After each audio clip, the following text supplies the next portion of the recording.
third type of turn of the sword is a tutta volte, and that is a complete turn where the sword goes on the same line and comes back again.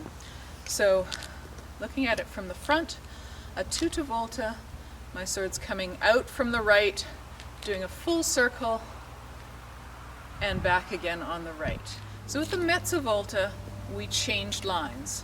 Here I'm going from the high line on my right to the high line on my left, to the low line on my left. With a tutta volte, if I'm starting on the high line on my right, I'm finishing on the high line on my right. Starting on the high on my left, finish on my left. So these turns are full wheeling turns.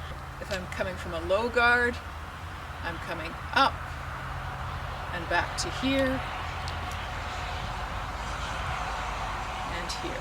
So the application for this is to do a complete turn, and it's usually a yielding process. If Chris is paring me right down to the ground, like pushing my sword away, I'm just going to bring it back on the same line. If he comes with a reverso,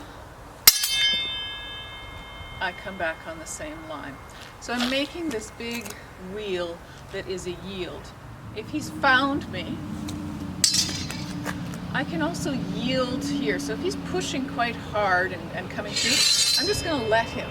I'm going to lift my hand like this and come around with a tutta volte to the same line.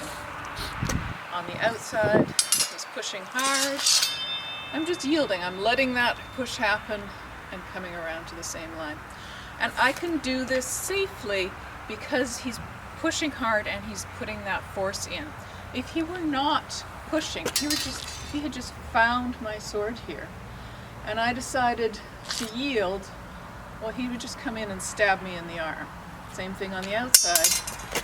If he's not pushing and I yield, well, he's just going to come right through here. So the tutta volte is in response to force from your partner.